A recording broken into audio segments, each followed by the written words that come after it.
Hey, thank you for joining us here at Orchard. We obviously are in the midst of a crisis here in our country, and we have made the decision for the sake and health of our church members to not have public services here on the campus. But we are going to be streaming some video to you, both today and on Sundays, and so we hope this will be an encouragement to you. And so today here we are in the lobby. We are with Pastor Lavelle. Pastor Lavelle served on our staff for about 5 years. Then before and after, of course, he was in Belgium as a missionary. And so they're home for their son's graduation from Liberty University here in just a couple weeks. And so I will ask him to come and join us as we talk about what's going on in our country, but also in our world. And Belgium, of course, is not escaping the coronavirus, and so we'll have you add a little bit about that from a worldwide perspective. But I think as Christians, we need to be reminded God is in control. And so our desire today is to encourage you with the scriptures about the truth of what is happening. So Pastor Lavelle, tell us where you're at, what's going on, and maybe even a little bit about coronavirus from a worldwide perspective. Yeah, I mean, everything in Belgium is pretty much in lockdown just as much as it is here. Same toilet paper crisis. It's worldwide. It's an amazing thing. But they're going through what they call a soft quarantine.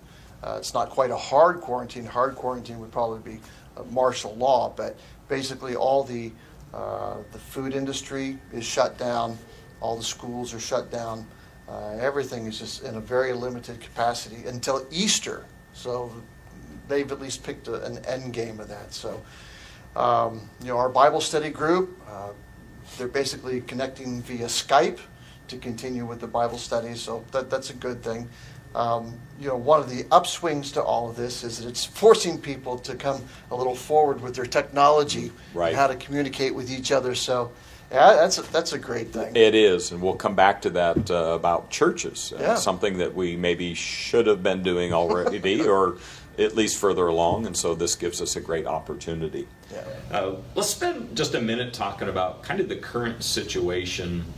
Obviously it's a health issue, but it's also a finance issue, and it's a supply issue, and it's now a church issue. I don't think anybody is minimizing or downplaying the health issue, obviously, especially if they're over 65, right? That's where our government is saying that's the highest risk factor. And I think as Christians, we understand the health of our church members.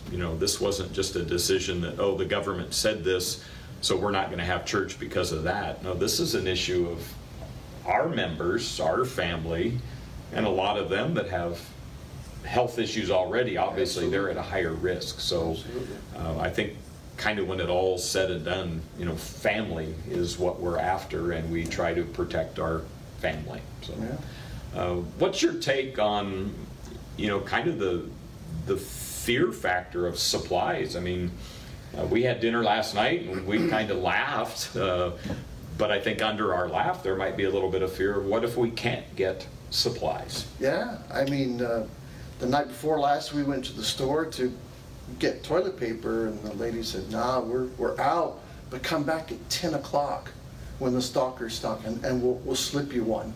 So we went back at 10 o'clock, and they found a roll for us, So there you go. Right, and for the right price, we will tell you what store that was and what time it is. But we're seeing that the lines in the store are actually getting smaller, and that's because everybody's freezer's already full. Yeah. It's stocked full of meat, their closet's full with all the stuff, hand sanitizer, the garage is full. So, it's in every crisis, there's an opportunity to be the hands and feet of Jesus. And that's where our church really needs to shine. Yes, definitely. And I think when we kind of round the corner here on this little conversation, we'll talk more about how we can do that and what some of our people are already actually doing. I think for me the other day I found myself in the grocery store, and a lot of things had already been picked over, and I was thinking, I can survive, obviously, without some food for a while, but I got to thinking about my grandchildren. Yeah. And, people are having fear and anxiety, which then creates fear and anxiety in other people. And I found myself being a little susceptible to that for the sake of my grandkids, right? Because Sure. I don't want them to have to go without maybe a meal or meals or whatever the case could be. And I think at this point none of us know. Yeah, fear's one of those things. You remember when the 12 spies went into the land, right? So they all saw the same thing, but 10 came back with a certain type of report on, Yes. we cannot do this. And we're not going to be able to defeat the giants at all. But 2 came back and said, oh, come on, God's already given us the Sure. victory. We can pull this off. But if you take a step back from that and think, how many of the people of the nation of Israel actually saw the giants? Well, the answer is none. Right. Only the 12 that went in. But the 10 people who went in convinced an entire nation Yep. that they couldn't do it. And so fear and panic just spread through the entire Yeah, congregation. it is contagious. It is. Yeah. It's crazy. I just lost the name of the song right now and who the artist is, but one of the Christian songs on radio, "Fear is a Liar." And I think, how true that is, because if we don't panic and if we trust the Lord properly, fear won't be the dictator for our lives. He's So, not giving us the spirit of fear. yeah. And I think along with this kind of the food supply thing is it's going to impact some of our church families financially. Yes. Some of the bigger corporations, obviously, they're paying for their workers to work from home. And kudos to them, right? That's a great thing. But not every company is going to do that. And so I think as a church, we need to be sensitive to the needs of our own congregation. Absolutely. And I was one thought that was being discussed already was the stimulus package. I guess the president and Congress have approved this. I hear $1,000. I don't know if that's an accurate number or not, but somebody had said, maybe I'll save that because I don't really have a need for it, but I'll save it as a way to maybe invest in another believer or use it as outreach for somebody else that may need that, and let my light shine for Jesus, so to speak, by just using something that really is a gift anyhow. I didn't earn it or deserve it, so to speak, but I can use that to be a blessing to somebody else. Sure. Yeah. I mean, even last night when we were having pizza together, the guy who delivered it, he came and he goes, you need to sign for this, but maybe you want to use your own pen type of thing. Right. And I got to thinking, it's like, as you were mentioning, some of the workers are paying, you can stay at home, we'll go ahead and, supplement that, but some people aren't. It's like the pizza drivers. Yeah. They're having to be out there to make ends meet. And I'm thinking, if you're not going to work and your boss is paying you to stay home for 14, 21 days, whatever it is, you're actually saving money. You're not burning through fuel. Yes. You're not burning through tires. So you actually have a little bit more to spend. And I'm thinking, order a pizza and give that guy or gal that delivers the pizza the tip of a lifetime. Yes. Just let them know. Yeah. There's someone out there that loves them, and his Right. name is Jesus. Exactly. Yeah. What a testimony, right? Yeah. I think maybe you were actually there at the Thrive conference a number of years ago, and they found a pizza delivery person that actually was going through a crisis, and they ordered pizza to be delivered to the church. Of course, this driver, this lady had no idea there were 3,000 people inside this church who had already given an offering to be a blessing to her. And I can only imagine how God used that in her life, because some Christians were willing to sacrifice ever so small. Oh, yeah. But when you add that together, it became a great blessing. Exactly. Yeah. I think the other area besides the health issue and the food supply finance issue is the church, and how is it impacting us as a church. And to my knowledge, we've never canceled church. No. At least here. This is a new area for a lot of churches. Yeah, I think back in Alaska days, there was once or twice, maybe in my 13 years, where we had to cancel because of the Snow. weather. Yeah, snow. But even then, that was pretty extreme and pretty rare. So what do you think the take is for even Orchard people on this? Well, I think it's good, like we were saying, that churches are going to take a step forward in technology so that they can continue to communicate. The downside might be that they get into this habit of not wanting to come to church Right. and watching live stream. There's always that possibility, but a lot of churches are going to be suffering because they're not, technologically, they're not set up for online giving. And well, that could be an impact to the churches. Sure. So, And I think we're seeing that already in our culture and society, and maybe the next generation, so to speak, where coming to the local campus is not maybe as important. And even the statistics, right? They're changing the statistics on the average, because most people don't come 4 Sundays in a month, so they change the average factors. It's in your tithe. And you think about that, right? I mean, our church is blessed. I mean, you were here, you've been on the other end of receiving from our congregation. They're faithful, they're givers, they're loving. I'm not sure that it'll impact maybe us as much as others, but you are so right. There are churches that are going to be devastated by this because of the attendance.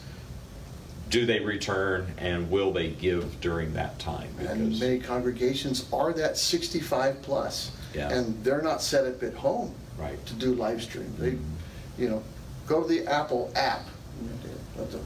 Don't know what that is. Can't do that. Can't do that.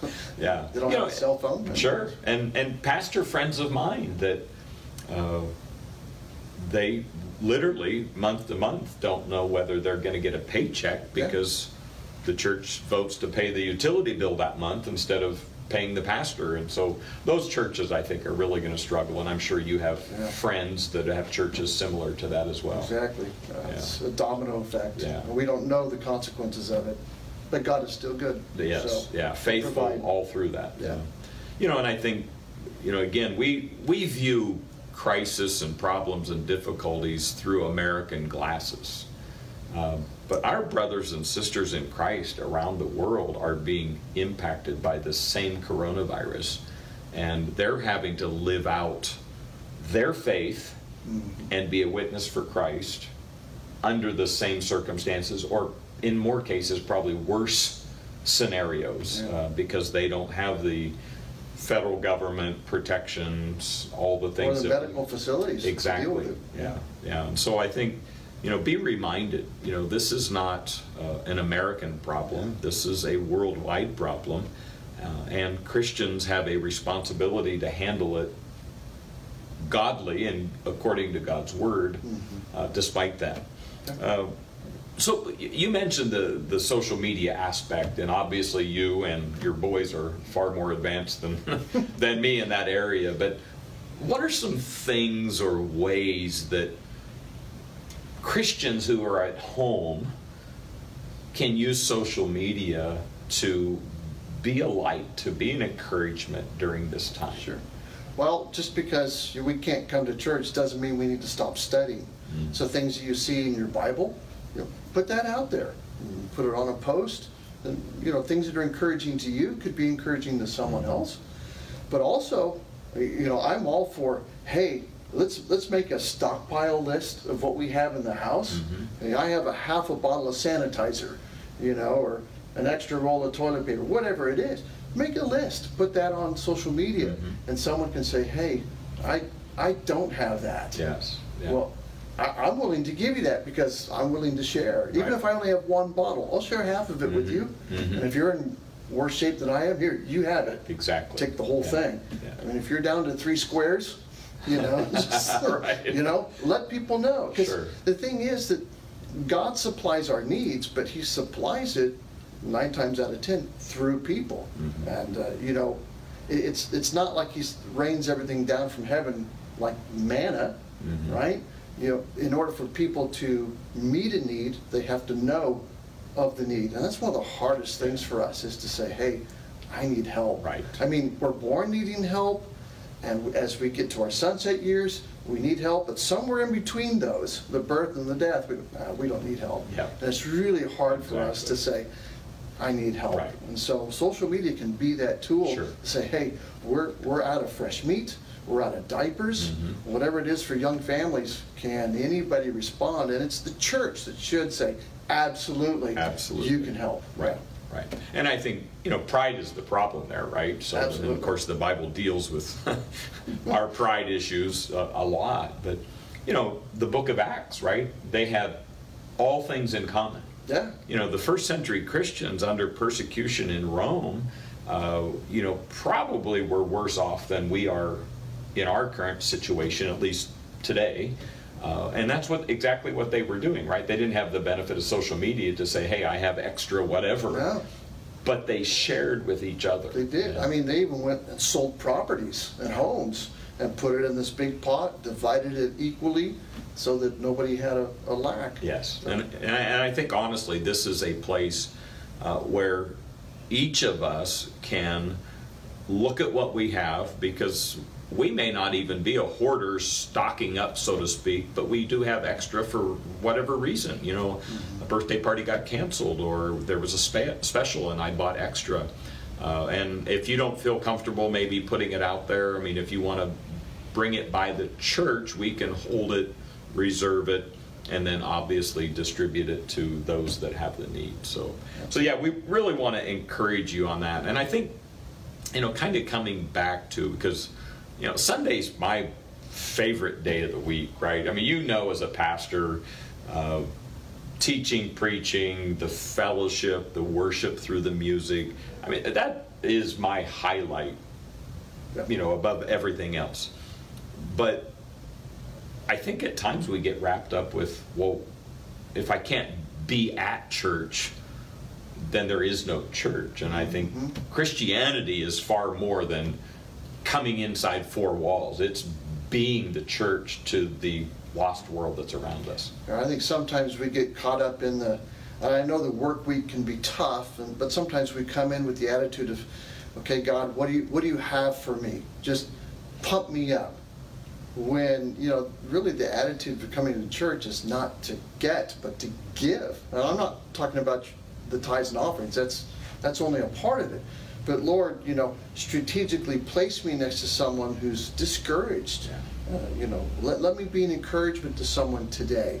And so that's the attitude that we should have getting together. Well, now that we can't get together, that still should be the attitude to serve one another. Right. How can I help someone else other than myself? Exactly. Yeah. And I think, I read recently there's like 59 or 60 different one another's in the Bible.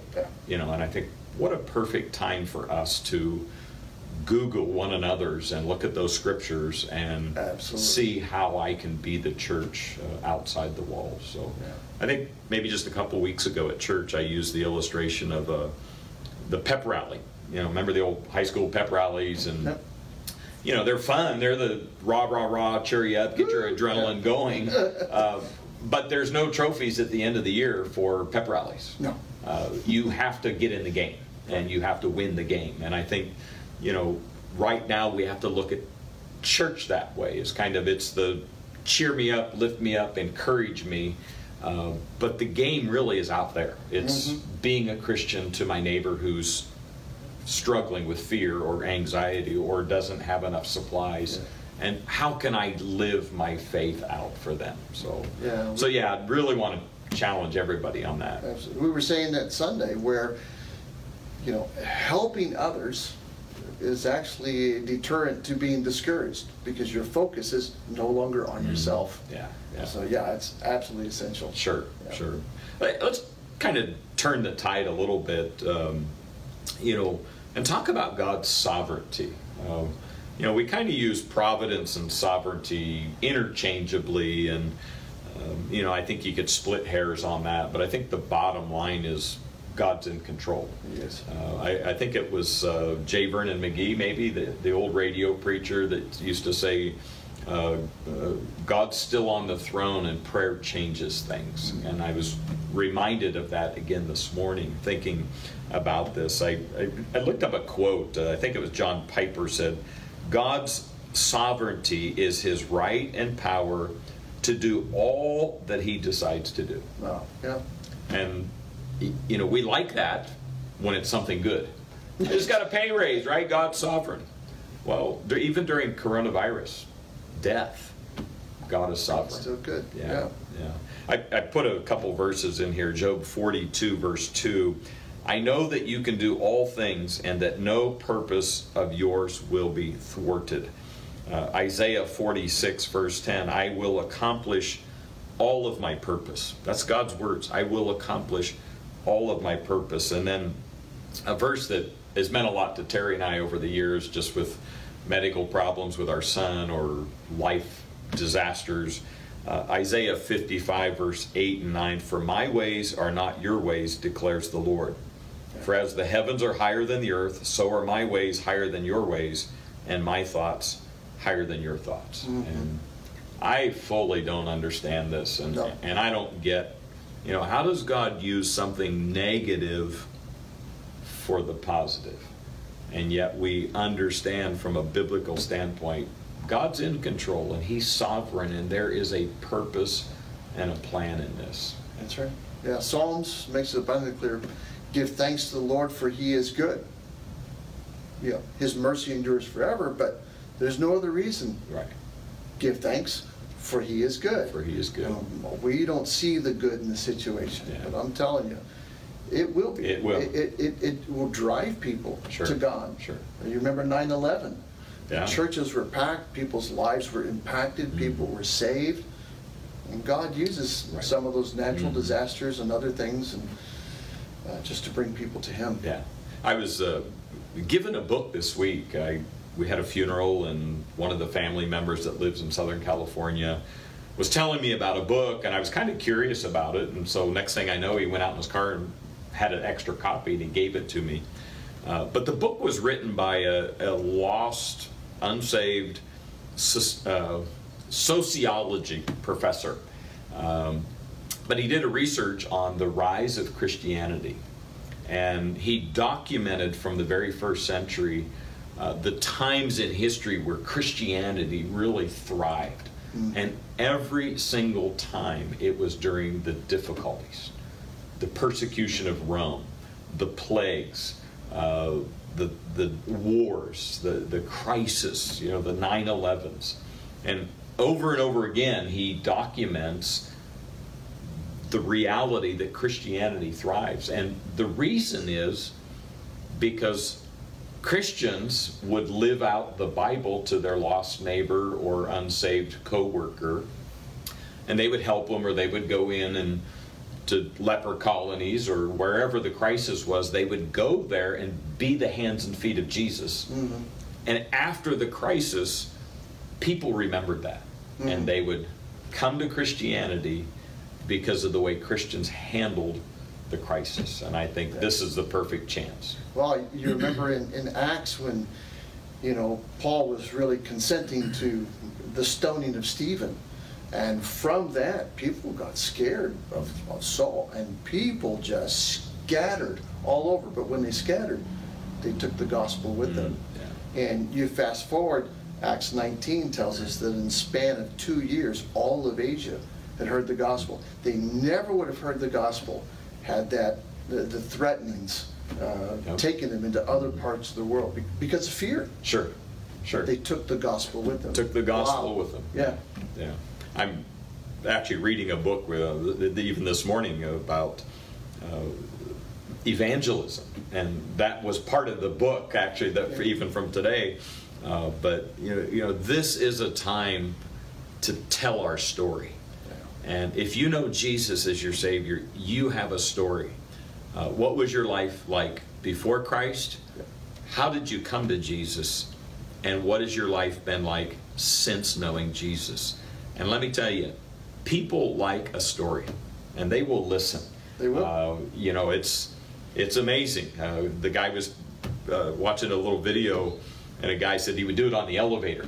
And him and his friend would get on the elevator, and weren't you just telling me a story about how you came to know Jesus or something? And he said everybody in the elevator would turn and listen because people want to hear a story.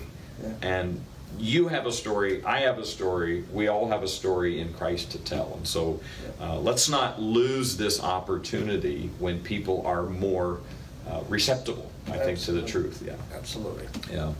I think coming back to the church part, the Bible teaches us, kind of the principle, wise as a serpent, harmless as a dove. And I think, what we're doing right now, obviously, for the sake of our older members, for the sake of those with compromised immune systems, for the sake of families who have someone at home in that situation, besides the fact that our president and government local leaders, they've, in some cases there's mandated yes. things, and then there's other times it's just recommended things. And so boy, let me tell you, this was a gut-wrenching decision for me to cancel church. I mean, I feel like I'm doing something wrong, right? But I think it's in that. But I just wanted to share a couple things that people from our church have given me feedback on just since we made the announcement. And one was before, but one of our teenagers went on social media and said, "Hey, I'm off school for a couple of weeks. If you need childcare, I will watch your kids so you can go do whatever." And I thought, what an awesome thing, coming from a teenager, right? Yeah. That loves Jesus and wants to be a servant. I thought that's awesome. One of our homeschool families told us this. The great awakenings that have happened around the world and in America, but the mom and the children that homeschool are taking advantage of this to pray for the third great awakening in America. Wow. Here's children, right, yeah. who've understood that God's in control and God could take this and do something great. And so, wouldn't it be crazy, someday in eternity, that we look back from eternity and say, you know what, because of coronavirus, there's this many people in heaven. Wouldn't that be great? That'd be awesome. And then I think Jesus might bring up these children and say, you know what, you're the reason, because you prayed about this. One of our adult ladies sent an email back to me and said, "Pastor, I'm available if there's anyone that's sick or concerned or have issues and they need grocery shopping done, they need somebody to go to the drugstore, you name it, whatever they need, I will go do the shopping for them." And we've actually had 3 different ladies offer that. And I thought, here again, it's a chance to be the church. Yeah. When you can't come to the church, right? Absolutely. So, yeah. Absolutely. Yeah. Let's wrap up with this. Last Sunday, you preached in our church. And great message. If you weren't here, let me encourage you. You need to go online to either Facebook or to the church website and watch the message from last Sunday. But it was pick up sticks. Yeah. And it was the Apostle Paul. They've been shipwrecked, and they were cold and wet, obviously. Yeah. And Paul, of all people, went around picking up sticks to build a fire to warm other people. Absolutely. Yeah, and I think I love the way you told the story of the snake, right? Yeah. In the passage, in fact, I lost what chapter it is. You can tell us that. Acts 28. Yeah. Acts 28. But to tell the story of the snake and kind of how God used that with the locals and obviously the people on the ship. Yeah, there in Acts 28, when you read that, of course, he's sitting by the fire just like everyone else. The islanders had made the fire to warm up the people, but he chose not to just sit there and stay warm, but he chose to go pick up sticks. And it's in that scenario where we read that verse where he picked up sticks, and then a viper came out of the wood, latched onto his hand. Of course, he flicked that off. And but he chose to serve other people. He could have stayed there, but he chose to serve by picking up sticks. And he didn't have to. That's the whole thing about it. But yeah, just the idea of serving someone when I could sit back and I could be okay. And but no, he chose to do something way more than that. And we said, it's this whole crisis thing. It's about doing ordinary things with extraordinary or extraordinary love. Yeah. Yeah. And that's such an encouragement. And all the while, and he's doing this, and if you read the text, it's kind of cool. It's not, but it is. You know, the islanders knew what kind of snake that was, and they just expected him to die. Right? And you read the verse, they did nothing to help him. They expected him to puff up and croak. And when that didn't happen, you know, they go, oh, well, he must be a god. And that was the thing we were talking about Sunday, is people are always evaluating. They're always looking at you when you serve. And, you know, you have to have the attitude of serving one another. And it came out to be a big blessing for the people of the island of Malta. Yeah. God used that. And I think God used the message. You know, I kind of laughed when I saw you pull the tongue depressor sticks out. You had three bags of tongue depressor popsicle sticks. And you always are great at illustrations, and I always feel like that's my big weakness. But scattered them on the front of the stage Sunday, and so again, if you weren't here, you missed it. But scattered them on the stage, and then you challenged people to come pick up a stick, or even maybe 2 sticks. And what can you do with that stick? And you challenged them to write on there, I will do this with my stick. Put the date on it. Put the date on it. And I'm actually thinking, maybe if you weren't here, or maybe even if you were here, some of you didn't know what to write on the stick. And I'm thinking maybe some of the ideas we gave today might be the challenge to say, you know what, I have extra supplies, or every time I shop, I'll look for something I could buy to donate. Or I'll take that money the government's going to give me, and I'm going to invest that in missions or helping somebody during this coronavirus shutdown. And so we want to challenge you. You know, this is Wednesday night, a little bit different, but we want to be able to take something that's obviously no surprise to God.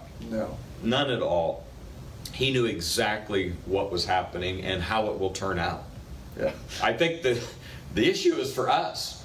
How do we respond? How do we take this and use it for God's glory? Amen. So that's it. I appreciated the message, and I think it's going to be used in unique ways. And I think God gives us that. I was reading this morning and kind of came across, and I think it actually was through social media, but 1 John chapter 4, verse 18, perfect love casts out all fear. And I think, you know, here's a chance for you and I not only to love Jesus more, and it'll calm the fear that we might be facing, but I think when we love Jesus and we love our neighbor as ourselves, that will cast out fear. And so let me encourage you. Take what we said, a few of these ideas, maybe share it on social media so the message goes even further. The things we post on our Facebook, like it, share it, so that multiplies to people, because wouldn't it be awesome to overwhelm social media with the things of God rather than the mess of the world, the fears? So God bless you. Thanks for tuning in, and we will trust that we will see you soon. And be sure to watch Sunday morning at 11. The message will be recorded as well. Keep serving one another. Amen.